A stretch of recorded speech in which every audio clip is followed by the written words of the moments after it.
Ki Pati Ulung adalah orang yang punya peran penting pada masa peralihan pemerintahan di Bali ketika Bali telah ditaklukkan Majapahit. Siapakah sebenarnya Ki Pati Ulung?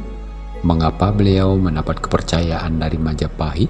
Padahal beliau itu mantan Patih Sri Astasura Ratnabumi Banten yang menentang Majapahit. Menurut laman budaya Bali, Ki Pati Ulung sebenarnya bernama Empu Jiwaksara. Beliau adalah putra Empu Dwi Jaksara yang merupakan keluarga besar Saptarsi dari garis keturunan Empu Witadharma.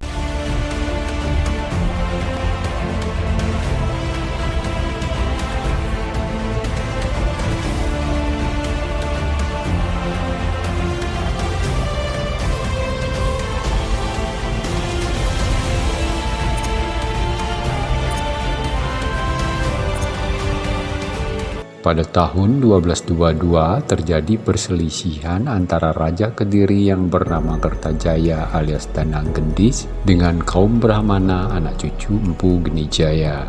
Karena itu anak cucu Empu Genijaya lalu pergi meninggalkan Kediri. Ada yang ke Tumapel dan ada pula ke tempat lainnya. Pada saat terjadi konflik antara Danang Gendis dengan Ken Arok, para Brahmana anak cucu Empu Genijaya bergabung dengan Tumapel di bawah pimpinan Ken Arok untuk melawan Kediri. Perang akhirnya dimenangkan oleh Tumapel dan Ken Arok memproklamasikan berdirinya kerajaan baru bernama Singasari. Dengan kalahnya Danang Gendis, maka berakhirlah kekuasaan dinasti Isyana atau Warma di Jawa dan diganti oleh dinasti yang didirikan oleh Ken Arok Ken Dedes bernama dinasti Rajasa. Jatuhnya Kediri secara politik juga berimbas sampai ke Bali karena raja-raja Bali pada waktu itu berasal dari dinasti Warma. Mereka masih satu garis keturunan dengan raja-raja Kediri yang merupakan keturunan Airlangga. Pada tahun 1267, Empu Dwi Jaksara tiba di Gelgel beserta anak cucunya. Beliau mulai membenahi dan membangun pura dasar Buana Gelgel. Namun, karena situasi politik yang memanas akibat konflik antara Raja Bali dengan Singasari, maka pembangunan tempat suci itu tidak dapat diselesaikan. Dikatakan beliau kemudian kembali ke Jawa, sedangkan putranya yang bernama Empu Jiwaksara tetap di Bali. Demikian menurut Babat Pasa, Mahagotra Pasa Sana Saptarsi. Pada tahun 1286, Raja Singasari yang bernama Prabu Kertanegara menyerang Bali yang dikuasai dinasti Warma. Pada perang itu, kerajaan Bali takluk sehingga kerajaan Bali kemudian menjalankan pemerintahan di bawah kendali Singasari. Pada masa itu, selain para Brahmana, dari Singasari dikirim pula ke Bali para Arya sebagai penguasa dan pelaksana tugas kerajaan Singasari di Bali, antara lain Krian Demung dan Kebu Parul.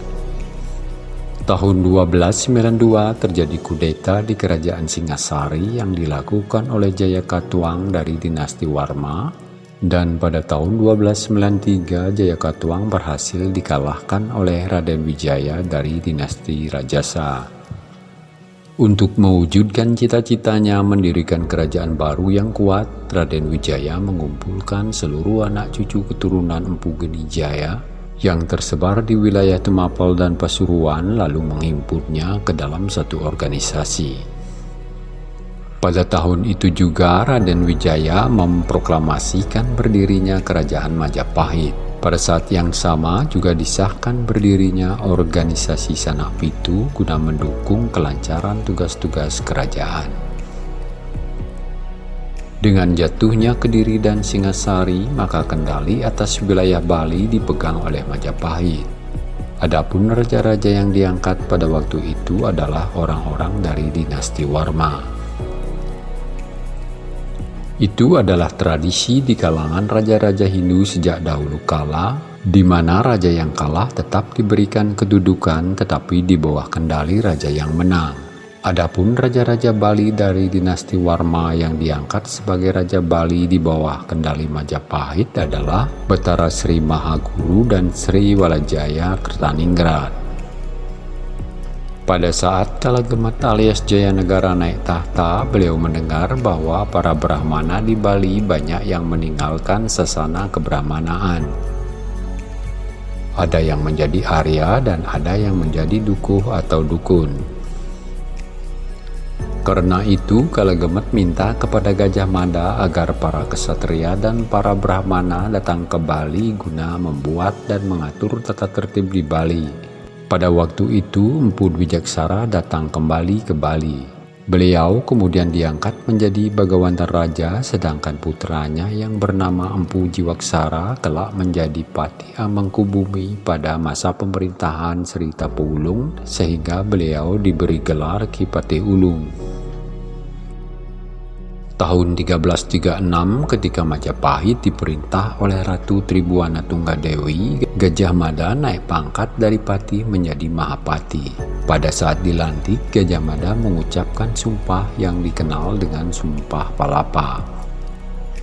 Oleh karena Sri Tapu Ulung yang naik tahta pada tahun 1337 menentang gagasan Gajah Mada untuk mempersatukan Nusantara di bawah Majapahit, maka sebagai atasan, Majapahit kemudian melakukan serangan besar-besaran ke Bali karena Bali memiliki sejumlah senopati perang yang sulit dikalahkan.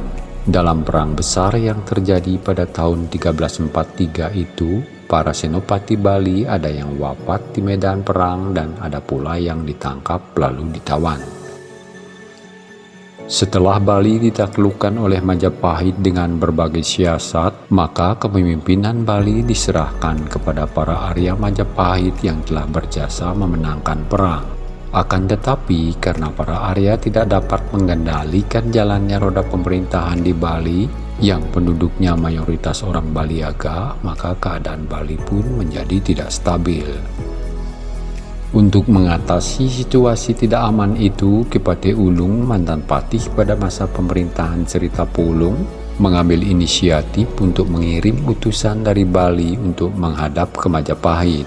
Utusan itu dipimpin langsung oleh Ki Pati Ulung yang anggotanya terdiri dari sanak saudara beliau, yakni I Gusti Agung Padang Subadra, Arya Pemacekan, Arya Kepasekan, dan I Gusti Pangeran Toh Jiwa. Setelah terjadi pembicaraan antara utusan dari Bali dengan Majapahit, akhirnya diputuskan untuk menyerahkan kekuasaan Bali kepada sanak saudara Ki Pati Ulung sebelum Majapahit mengangkat seorang adipati untuk Bali. Atas penunjukan Ki Pati Ulung sebagai raja sementara di Bali, beliau dianugerahi gelar Kiai Gusti Agung Pasak Gelgel yang bertahta di Bali sejak tahun 1343 sampai diangkat adipati secara definitif untuk Bali. Setelah utusan yang dipimpin oleh Ki Pati Ulung kembali ke Bali, maka segera diadakan rapat besar antara sanak saudara Ki Pati Ulung dengan tokoh-tokoh Baliaga, dan dalam rapat itu semua setuju dengan pengangkatan Ki Pati Ulung sebagai raja sementara di Bali. Dengan bertahtanya Kiai Agung Pasak Gelgel, keadaan Bali berangsur membaik. Kehancuran yang terjadi akibat perang mulai ditata. Persatuan dan kesatuan tampak muncul kembali sehingga pemerintahan dapat dijalankan kembali walaupun di sana-sini masih perlu dibenahi. Dalam menjalankan tugasnya sebagai pemimpin di Bali, Kiai Agung Pasak Gelgel dibantu oleh sanak saudaranya dan tokoh-tokoh Baliaga serta mendapat simpati dari para Arya yang berasal dari Majapahit. Demikian asal-usul Ki Pati Ulung dan perannya pada masa peralihan pemerintahan di Bali setelah Bali jatuh ke tangan Majapahit.